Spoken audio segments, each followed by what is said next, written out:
Unified 911, anong matutulong namin sa'yo? Anya ti maitulong mi ken kapo. Anong may tatabang ko sa Unsay imo? akong ikatabang nimo? Ngini makadabang na misel ka no. Sa anumang wika o dialekto, may tulong na darating sa iyo.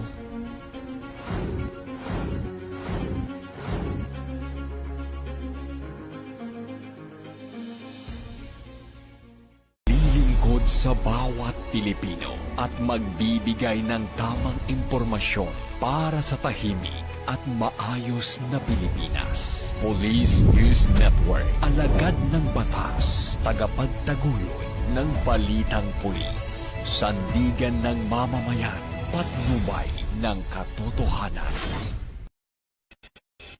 La Campo Crame, maghahatid ng pinakahuling kaganapan at nagbabagang balita. Ito ang PNN Police News Network. At ngayon, ang inyong mga tagapagbalita. Magandang araw, bagong Pilipinas. Ako ang inyong alagad ng batas, tagataguyod ng Balitang Pulis, Patrolman Josel Atienza Sacmar mula sa Regional Community Affairs and Development Division ng NCRPO. Maghahatid sa inyo ng tamang balita, kwento ng pulis at serbisyo para sa mamamayan. Ito ang PNP News Online, ang pangunahing balita ng Police News Network. Alagad ng batas, tagataguyod ng Balitang Pulis.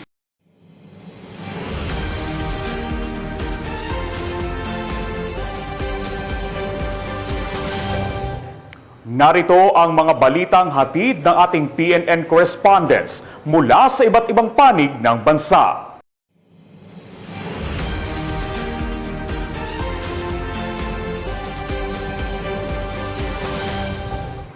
Nagpakita ng malasakit at pagtulong ang Enrile PNP sa kabila ng matinding pagbuhos ng ulan na dulot ng Bagyong Uwan. Yan ang tinutukan ni Patrolwoman R.R. Ledesma. Sa kabila ng malakas na ulan at magtaas ng tubig dala ng Bagyong Uwan, noong ika-11 ng Nobyembre nito lamang taon, ang ating mga kapulisan ay muling nagpamalas ng malasakit na sumasalamin ng pagiging makatao. Hindi nag-atubiling tumulong ang mga tauhan ng Enrile Police Station na pinamunuan ni Police Captain Christopher B. Dawan, Deputy Chief of Police, kasama ang mga opisyal ng Barangay 2 Enrile, Cagayan. Nang tumaas ang tubig sa bahay ng isang pamilyang nagdadalamhati, maingat na dinala ng Enrile PNP ang kabaong sa mas ligtas na lugar at tiniyak na sa kabila ng sakuna, nananatili ang paggalang at malasakit. Pinuri naman ni Police Brigadier General Antonio P. Maralag Jr., Regional Director, ang mga kapulisan dahil sa kanilang patuloy na pagsusumikap na pagsilbihan ang mga kababayan nating nasalanta ng kalamidad. Ang tunay na serbisyo ng pambansang pulisya ay hindi lamang sa pagpapatupad ng batas, kundi kaakibat din nila ang pagtulong ng may puso at malasakit, lalo na ngayong panahon ng kalamidad. Dahil sa bagong PNP ay may serbisyong mabilis, tapat at nararamdaman tungo sa ligtas na bagong Pilipinas. Dito sa Police Regional Office 2, ako ang inyong Police News Network Correspondent, Patrolwoman Ledesma, alagad ng batas, tagataguyod ng Balitang Pulis. Maraming salamat, Patrolwoman Ledesma. Nagsagawa ang Regional Police Community Affairs and Development Unit 4A ng isang makabuluhang community outreach program na nakatuon sa pagtulong at pagbibigay suporta sa mga katutubong AITA. Ang detalye ng balitang yan mula kay Patrolman Lawrence Ilagan. Bilang bahagi ng National Children's Month celebration, matagumpay na isinagawa ng Regional Police Community Affairs and Development Unit 4A sa ilalim ng pamumuno ni Police Colonel Mildred E. Patam, Chief RP Cado 4A, at sa pakikipagtulungan ng Philippine National Police Academy, MSWD Office ng Rosario, Batangas, Padrino Pilipino, Hunger No More Charity Foundation at Foreign National Keepers Network o FNKN, ang isang community outreach program at gift-giving activity para sa komunidad ng AITA sa Barangay Puting Kahoy, Rosario, Batangas. Kabilang sa tampok na programa ang mga lecture tungkol sa karapatan ng bata at batas sa child abuse, pamamahagi ng school bags na may mga gamit pang eskwela para suportahan ang edukasyon ng mga bata, pamamahagi ng food box, merienda, regalo at tsinelas para sa agarang pangangailangan ng kanilang komunidad, Ang mga ganitong aktibidad ay mahalaga upang mapalakas ang ugnayan ng pamahalaan at komunidad upang maitaguyod ang karapatan ng mga bata at mabigyan ng suporta ang mga katutubong mamamayan. Mula dito sa Calabarzon, ako inyong PNN correspondent, Patrolman Jan Lawrence B. Ilagan, alagad ng batas, tagataguyod ng Balitang Pulis.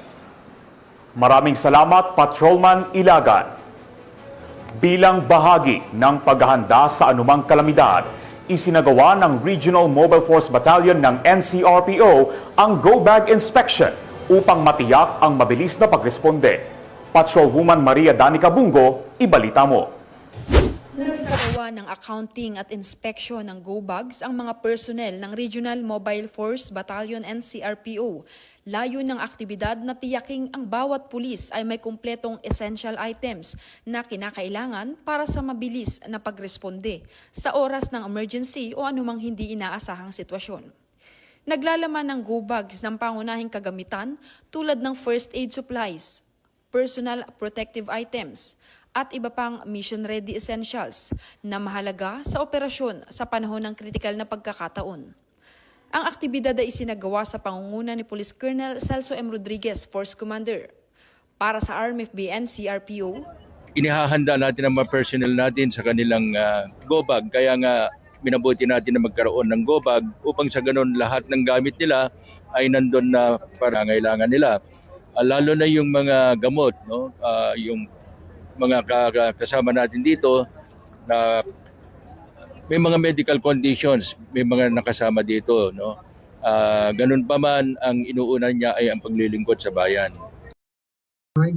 Mula dito sa Grandstand, Camp Bagong Diwa, Bikutan, Taguig City at sa pamumuno ng aming Force Commander, Police Colonel Celso M. Rodriguez. Ako po ang inyong Police News Network Correspondent, Patrolwoman Bungo, alagad ng batas, tagataguyod ng Balitang Pulis. Maraming salamat, Patrolwoman Bungo. Mahigit 1 milyong pisong halaga ng hinihinalang shabu nasamsam sa isang malakihang operasyon sa Barotac Nuevo, Iloilo. Suspect na aresto. Patrolwoman Lynette Sablon, ibalita mo. Nasamsam ng mga kapulisan ay nihinalang shabu na nagkakahalaga ng mahigit 1 milyong piso mula sa dalawang magkaibigan sa isinagawang drug buy-bust operation ng Philippine Drug Enforcement Group at Barotac Nuevo Municipal Police Station sa Barangay Salihid, Barotac Nuevo, Iloilo. Ito lamang 12 ng Nobyembre taong kasalukuyan. Kinilala ang mga naarestong suspect na sina Alice Dondon, 43 taong gulang, pansamantalang naninirahan sa nasabing lugar, at si Alice Tablab, 35 taong gulang, residente ng Barangay Lagubang, Barotac Nuevo, Iloilo. Nakumpiska mula sa mga suspect ang sensasyon na hinihinala ng shabu gamit ang 6,500 pesos na marked money. Na-recover pa mula sa kanilang pag-iingat ang 3 maliit na heat seal plastic sachet at 2 knot-tied na plastic bag na naglalaman ng hinalang shabu. Tumimbang ito na himigit kumulang 156 gramo at tinataya nagkakahalaga ng 1,060,800 pesos. Batay sa investigasyon ng kapulisan, napag-alamang dati nang nakulong si Alice Dondo noong 2021 dahil sa kaparehong kaso ng iligal na droga, ngunit nakalaya nito 2024. Ang mga suspect ay kasalukuyang nasa kusdiyan ng Barotac Nuevo Municipal Police Station para sa kaukulang dokumentasyon at sasampahan ng kasong paglabag sa Republic Act 9165, ang Comprehensive Dangerous Drugs Act of 2002. Muling tiniyak ng PNP sa publiko ang kanilang walang humpay ng kampanya kontra iligal na droga at ang patuloy na pagtupad sa kanilang tungkuling maglingkod at magprotekta sa sambayanan. Bagong PNP para sa bagong Pilipinas, serbisyong mabilis, tapat at nararamdaman. Mula rito sa Western Visayas, ako inyong PNN correspondent, Patrolwoman Lynette Sablon, alagad ng batas, tagataguyod ng Balitang Pulis. Maraming salamat, Patrolwoman Sablon. 136,000 pesos na halaga ng hinihinalang shabu ang nasamsam ng Panabo PNP sa isang buy-bust operation. Suspect, arestado. Magbabalita dyan si Patrolwoman Daphne Pasaol.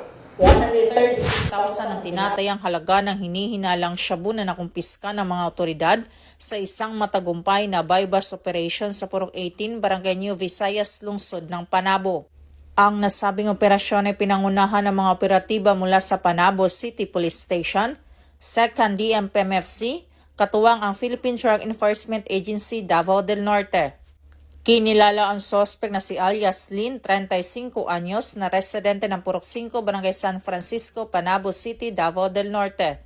Mula sa kanya, nakuha ang hinihinalang shabu na may kabuang bigat na 20 grams at iba pang non-drug evidence.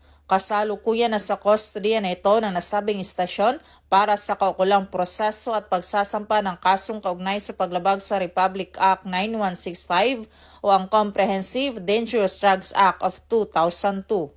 Tuloy-tuloy naman ang pagsusumikap ng Police Regional Office 11 sa kanilang pinalakas na kampanya kontra iligal na droga bilang bahagi ng kanilang pangakong panatilihin ng kaayusan at seguridad ng mamamayan. Mula dito sa Police Regional Office 11, ako ang inyong PNN Correspondent, Patrolwoman Daphne Pasaol, alagad ng batas, tagataguyod ng balitang pulis. Maraming salamat, Patrolwoman Pasaol. At mga ka-PNN, 42 days na lang, Pasko na!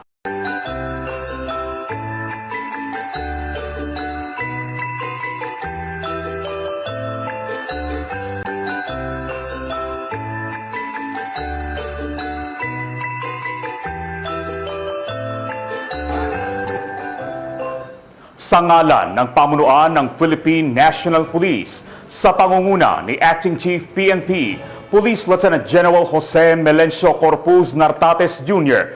at sa pamumuno ni President Ferdinand Bongbong Marcos Jr., kami ay maglilingkod sa bawat Pilipino at magbibigay ng tama at balanseng balita.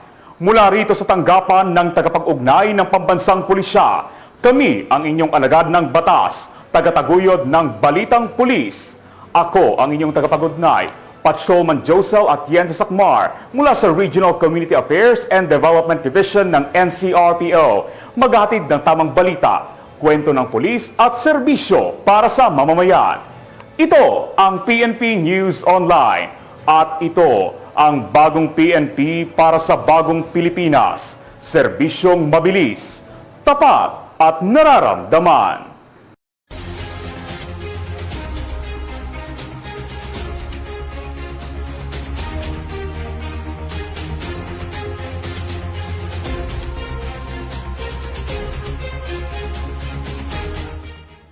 Police News Network, alagad ng batas, tagapagtaguyod ng balitang pulis.